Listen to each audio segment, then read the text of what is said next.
C'est désormais chose faite. Les livrets d'activité des classes de CP1 et CP2, après correction et vérification, ont été réédités et remis officiellement à la tutelle.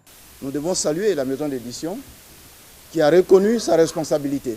Aujourd'hui, c'est une façon de rétablir un peu la vérité, de corriger la situation. C'est un document d'accompagnement. Ce n'est pas un manuel. Ça ne fait pas partie non plus des éléments qui sont dans les kits que nous distribuons. C'est un élément qui est commercialisé.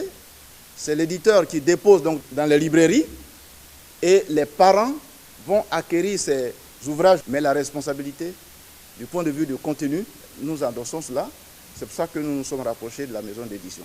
Ces spécimens qui, à leur tour, ont été remis aux différentes reines du pays, sont destinés aux élèves issus de familles défavorisées. Le reste, il va s'agir de faire un travail entre la maison d'édition et les librairies pour enlever l'ancien stock, le remplacer par le nouveau, pour que tous ceux qui ont acheté puissent s'y rendre. Pour ne pas que ce soit une affaire où tous les parents vont remonter jusqu'au ministère pour venir réclamer le nouvel ouvrage. Pour éviter de tels désagréments à l'avenir, des mesures ont été prises. Et madame nous a dit de reprendre tous les documents qui existent et de faire leur audit.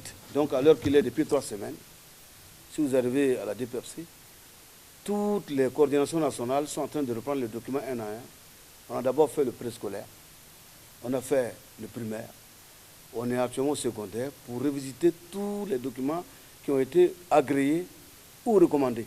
Le ministère de l'Éducation nationale, de l'enseignement technique et de la formation professionnelle salue la célérité de la structure en charge des manuels. Il invite par ailleurs les parents d'élèves à se rendre dans les différents points de vente afin de s'approprier ces livrets d'accompagnement vus et corrigés.